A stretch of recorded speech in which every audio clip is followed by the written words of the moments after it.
Medical professionals overread it. When was someone's self-diagnosis surprisingly accurate? Patient not doc. But I was almost as amazed as my PCP when I was right, so I'll share. My dad had been diagnosed with AFib and an arrhythmia a year prior. He was told that most people are not diagnosed until they have a problem. My dad took me and my kids to the science center where they had an exhibit all about the human body. There is a section all about the heart. They had several things that would monitor your heart rate, including a drum that would beat along with your heart when you touched sensors. Everyone else had nice steady heartbeats show up on all of the little things that they had, but mine kept acting funny and so did my dad's. The thing was, I didn't have any symptoms and I felt perfectly normal, so I didn't think that it would actually mean anything. It's basically a toy, right? I told myself I'd feel dumb if I didn't mention it to my doctor in case there was a link. When I suggested that I thought I had arrhythmia because the science center gadget didn't pick up my heart rate the same as everybody else, my doctor looked at me a little funny, but ran the tests. Sure enough, they found it and did a few more tests to establish a baseline for comparison later on in life. AFib is scary cause you can have it for years and not even know. Apple is actually using the built-in heart monitor on the Apple Watches to run a crap ton of medical studies on situations like AFib, to both help catch it early and monitor it. IDK if you have an iPhone, but if you do, look into it.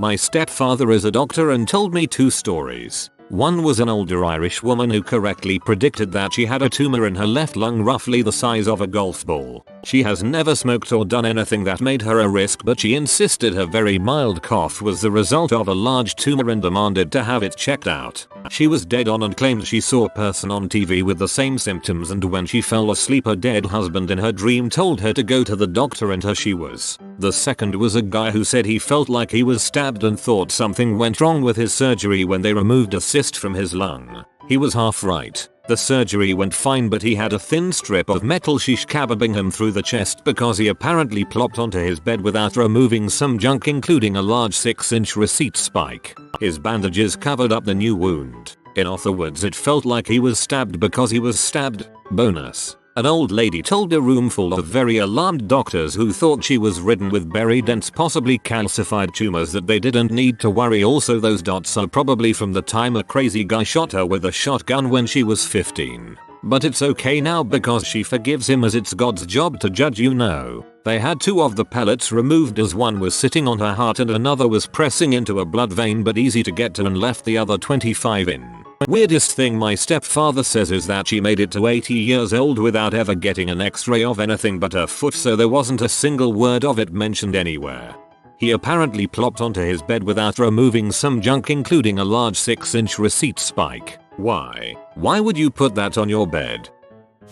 I'm a Navy corpsman, so I've heard my fair share of interesting stories and self-diagnoses from Marines. This one is probably the only one that has ever truly caught me completely off guard though. A young lady comes in and asks me in a low voice if she could talk to me in private before she made her appointment. Usually, that meant one of two things: an STD check or some sort of feminine concern, genitourinary symptoms, wanting contraception, pregnancy. So I took her to a quiet, semi-isolated area and asked her what's wrong. I have worms coming out of my anus, and I think I got it from my cat. My initial response was, okay, what makes you think that? She describes the worms and why she thought that. For the record, her symptoms were an itching in the anus, worse at night, and she had felt little wriggly things when defecating. Her cat had been diagnosed with worms and slept with them in the bed, and her husband was also showing symptoms. I take the history as best I can,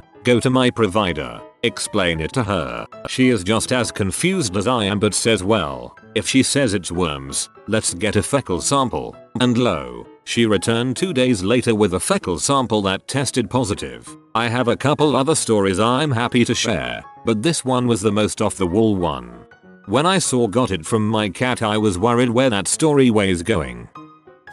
I correctly self-diagnosed a blood clot in my leg. I went to the ER with excruciating pain in my calf and told the doctor that I suspected a blood clot. The doctor assured me that I was young and healthy and I wasn't at risk for a blood clot. He diagnosed it as a pulled muscle, offered me some painkillers and sent me home. Fast forward 2 or 3 weeks. I still had excruciating pain in my calf, and I started to develop severe shortness of breath. I went to the urgent care clinic this time. The doctor at the urgent care clinic immediately suspected a blood clot and sent me to the ER for some tests. The doctor did an ultrasound on my leg, declared that I didn't have a blood clot, and sent me home. The next morning, someone from the ER called me and sheepishly admitted that they had misread the test the night before, and I did in fact have a blood clot. It turned out that I had a blood clot in my leg all along, and the clot had broken off and traveled to my lungs. Thankfully, I've made a full recovery, despite nearly being killed by the incompetence of multiple doctors.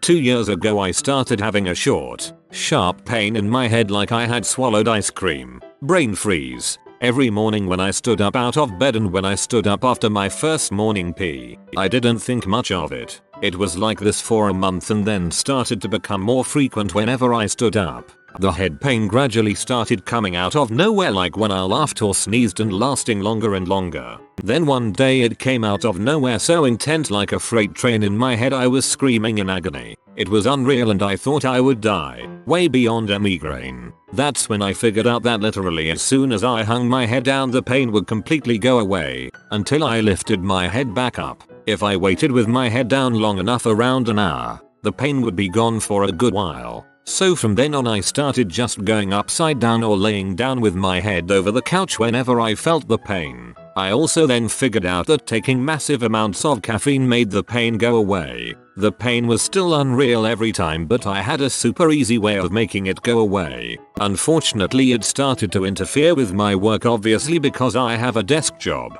software developer, and I had to take long breaks and hang my head. I actually started a new job at this time and on literally my first day I was hit with the pain and my new boss grabbed a trash can for me to throw up in. It really became clear I had to do something. So I googled head pain when upright or something like that. Found out about intracranial hypertension and from there, Chiari malformation. I figured out that hanging my head made my brain go back up and give CSF some more room to flow in and cushion my brain. That's why it helped. My husband drove me to the ER. I said I think I have Chiari, please do an MRI. They did and saw Chiari and severe intracranial hypertension. Got sent to a neurosurgeon and 2 weeks later I had brain decompression surgery. From what I read, Chiari usually takes 5 years to be diagnosed. It took 1.5 years of recovery before the pain mostly went away, but it's all good now.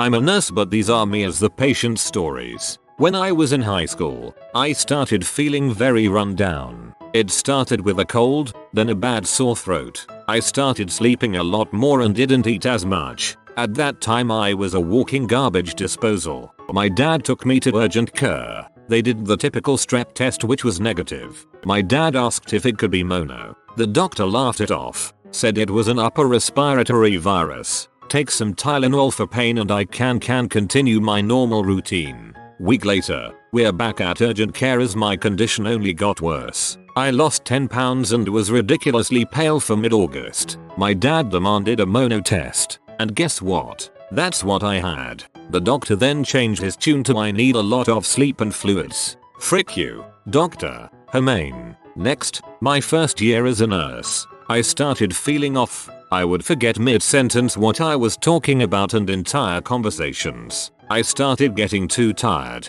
I was sleeping 16 hours and that didn't feel like enough. I was always freezing cold, aside from the normal Ohio April, and at random intervals. My arms would either get numb or get pins and needle feelings. Got myself a primary care physician. Went to my appointment. I told the woman I'm pretty sure I'm anemic. She argued. Ordered a pregnancy test. Negative. Tried prescribing me antidepressants, saying that was the issue. I got pee and demanded blood work to be done. My lab work comes back. Another round of mono and anemia. The doctor who called to tell me my results apologized profusely and we had a good laugh about maybe that's why I'm so tired. TL. DR. Frick Lake Health. I'm sorry to everyone else who had to go through this. It's terrible how doctors are so quickly to write people off, even though there's something obviously wrong. Mono or anemia. You can feel there's something chemically wrong in your body. The depression or pregnancy part of my ordeal with that doctor completely pee me off.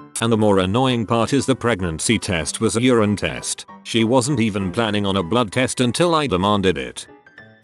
My landlady fell and broke her arm. She had diplopia, double vision. One morning I was going out to work, and she was going to the hospital for an outpatient's appointment for the diplopia. I saw her face that morning and noticed a drooping eyelid. Ptosis. On the bus to work I remembered a picture from an old medical textbook of a lady with myasthenia gravis and a ptosis. I was a medical student 25 years ago. The alarm bells rang. There was the broken arm, which happened when she was coming back from the shops with heavy bags. The double vision and ptosis were also signs. Over the last few months she had been generally getting tired quickly, had low energy and had lost her sparkle. Sometimes we thought she was drunk because of slurring. I called her and told her to tell the doctor to check for MG when she was in clinic. They didn't take her seriously. I told her son later that day. He's a psychiatrist. He also thought it was likely and did some quick clinical tests which were positive.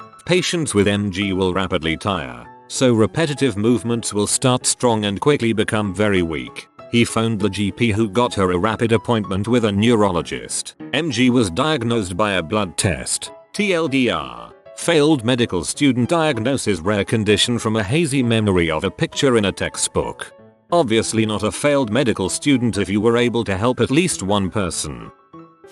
I am a nurse now, so this pisses me off even more. When I was 19 I developed marble-sized tender areas scattered on my legs. I called for an APT, and the receptionist didn't know what to out for a reason for APT, I guess. So she said she would put me for a regular checkup, and I could talk to the doctor then. When I got there the assistant prepped me for a checkup, had me undress for a pap smear. Doctor came in and before I could speak she seriously told me off. She said I didn't need a checkup. I had a pap 7 months ago. She said I was wasting her time and people like me was what was wrong with the healthcare system. She barely looked at my lumps, said they were lipomas, as if I knew what that was. It was nothing. Told me to get dressed and she left. The lumps grew a little. I got a couple more and they were more tender, to the point I couldn't wear certain socks or clothes that touched them. I wasn't living at home but my mom happened to notice one day when I was visiting, and made me go to another doctor a couple months later.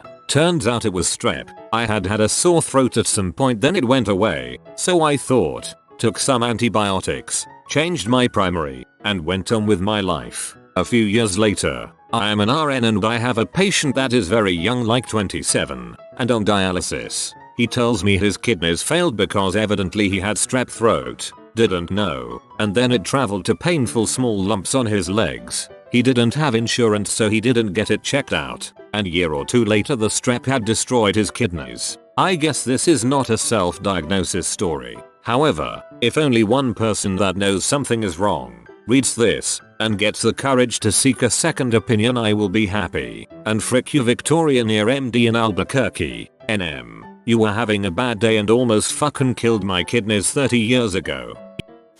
I started getting all of the signs and symptoms of a UT, but without any bacteria in my urine. This happened 3 times about 1 month apart. I was in horrific pain for several days each time and I had to pee constantly. One day I peed before getting in the shower, while I was in the shower, and then as soon as I got out, I even ended up peeing my pants one day at work because I couldn't get to the bathroom fast enough. There was also large amounts of blood in my urine. I'm a postpartum nurse, so when I say large amounts, I mean it. I was referred to a urologist, who sent me for a CT. I had told him I thought it might be interstitial cystitis from my googling and he simply told me I was too young, 23 years. The CT came back normal and the next time I saw him, I was asymptomatic, so he assumed I was cured and told me there was nothing else we could do. Keep in mind I had this pattern of only being symptomatic 1 week per month. I went and got a second opinion because frick that guy.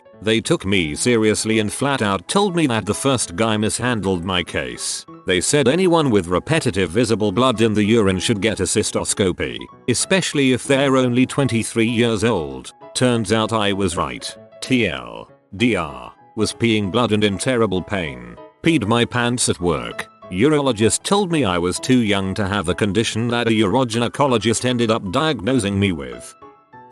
Obligatory not a medical professional. This is actually 2 parts. I had a lump behind my left earlobe that grew for probably 3 years, and no one believed me until it was the size of a grape, 1996 to 1999. Once my parents and pediatrician could see it, I could feel it all along. I had it removed twice, 1999 and 2003, and after the second surgery developed a recurring infection that resulted in a recurring abscess, both gross and painful. Basically a huge zit you have to pop and drain. Had a third surgery, 2005, to fix this. They said there was a capillary connecting my esophagus in this area behind my ear, but it kept coming back despite being on Keflex perpetually. My plastic surgeon ran out of options, and when asked said, well, I guess we could consider radiation, as if that's a real answer. IDKY, no one suggested a different doctor or antibiotic, but whatever. I noticed that it always started up before I got sick, like a cold, and went to see an ENT,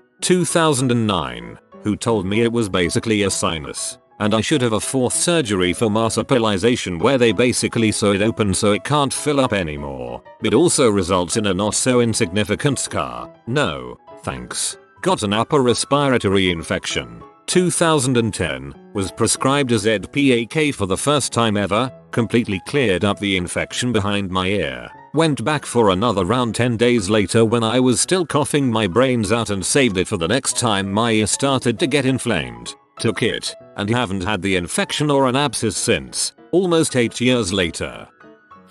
Not a medical professional, but me. A couple years ago during the summer I started feeling really off out of nowhere. I had zero energy and ended up getting a really bad fever. Within a few days I developed a pretty bad cough. I went to urgent care because I didn't have a doctor at the time, and they essentially pat me on the head and told me to get some rest. They told me I just had a cold or at the worst the flu and sent me home. Getting some rest didn't help. I was calling out of work every day and spending all of my time sleeping. When I wasn't sleeping, I was up sweating and coughing.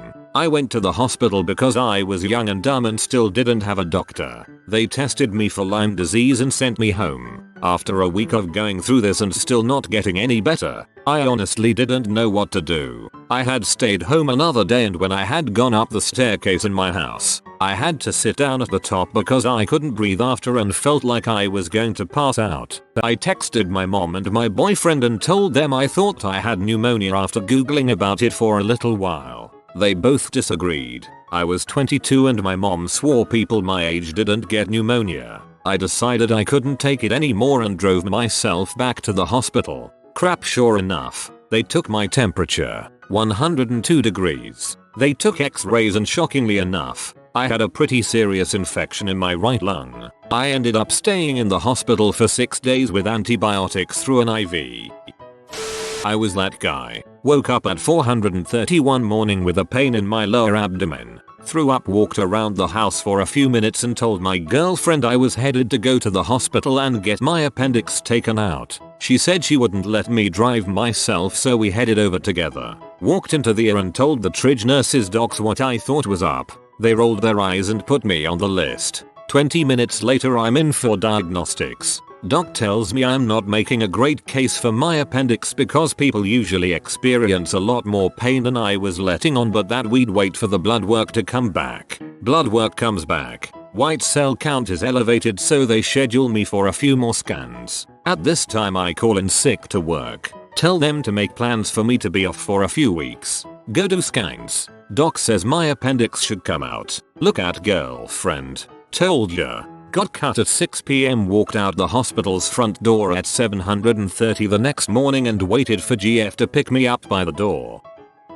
I'm not a medical professional and I'm late to the game. But, when I was a truck driver, I was driving not too far from Lewiston, Idaho one winter. When I came over a rise and there was a very fresh, very gnarly 4-car wreck sprawling across both lanes. I immediately stopped, popped on the flashers, called it in, and then got out to see if anyone was alive. There was zero movement. Got up to the first car, and in the driver's seat was a young guy, maybe 18 or 20. It was an older car, and didn't have an airbag. He was completely impaled on the steering wheel. He had coughed up some pink foam, and I thought he was dead. I stood there, having no idea what to do, when his eyes opened, and he looked at me and said, "Tell them to send a helicopter." not an ambulance. I'm going to die now. And then he died. About 5 years later, In Bruges came out, and the scene where Brendan Gleeson jumps off the tower hit me so hard I had to go see a therapist for PTSD I didn't even realize I had. I still have nightmares about it. Obligatory, not a medical professional. A mate of mine punched the car window during a fight. Don't ask. I still don't know. Later he came up to me and was describing his super smart act and replayed the punch. His hand was very obviously broken. He'd completely snapped the fifth metacarpal, the bone in the hand that attaches to the little finger, and it was bowed in the middle really badly. I got him into a taxi and we headed to the ER, where the doctor ummed and ahed for a minute, took an x-ray, and discharged him with some OTC pain meds saying he'd simply sprained it. By this time it was about 4 AM and I was grumpy, so I told the doctor to check again because if he thought that it was a sprain he should hand over his stethoscope and medical degree to me, as he was obviously a moron. Security was called. We left. 2 days later my mate gets a call from the nurse telling him to go back in to have his hand cast because he's broken it. I have a great deal of respect for medical professionals, except that guy. He shouldn't have been there. I was undiagnosed for 13 years, unable to keep health insurance or an income because of the severity of my symptom. Anytime I did find a way to go to a doctor, they just dismissed me as either having somatization disorder, depression, or making poor lifestyle choices. So I started doing research on my own. First, I found out about fibromyalgia and thought I'd found the answer. But the more I read about it, the less I could relate to it. Then, I found out about myelodysplastic syndrome and thought I'd found the answer. But the more I read about it, the less I could relate to it. Then I started researching again one night and found out about Ehlers-Danlos syndrome. I dismissed the idea at first because skepticism is ideal sometimes. Then I found out that there were different types. The more I read about the vascular type, the more I found myself relating to it. Slowly, ever so cautiously, I dared to theorize that this might be my disease. As time passed, the theory grew stronger. The more I learned, the more I could relate. But with no health insurance and no income, it was almost impossible to pursue a diagnosis. Many years later, I got a GoFundMe donation, and I was able to see a geneticist. She diagnosed me with hypermobile Ehlers-Danlos syndrome. So I was mostly right. I dream of the day when I can shove my diagnosis in people's faces. I'm not trying to demonize medical professionals. Here, not all doctors are bad, and most of them aren't. But to finally be validated is a feeling like no other. Not a medical professional, but self-diagnosed. So to preface, I was born with a lot of medical issues and abnormalities, missing most of my small intestine, polysplenia, midline liver, pancreas in the wrong place, a piece of liver tissue next to my spleen, and extra intestinal tissue not attached to anything, just in my abdomen. I had also been diagnosed with asthma at a young age and used an inhaler and did breathing treatments for years, despite never having any asthma attacks. And when I was very young I got pneumonia quite often, always in the left lung. Around 8 or 9 I started having a ton of back pain. I had x-rays, bone density scans, ultrasounds on my kidneys, all kinds of crap to figure out what was wrong.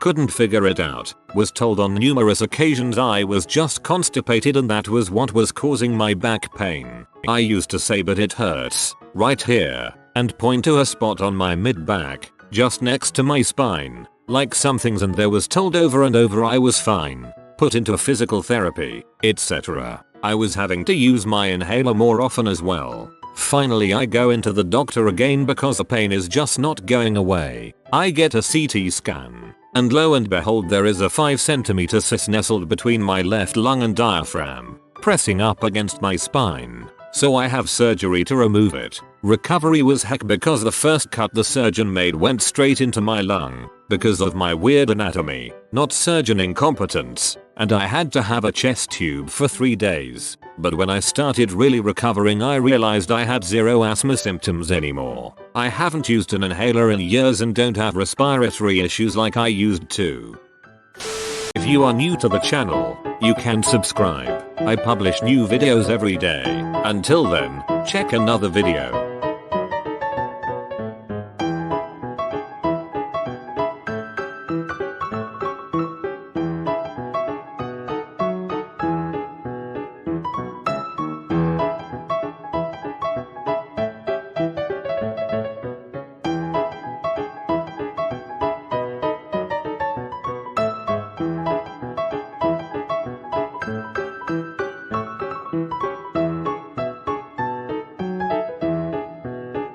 Bye for now.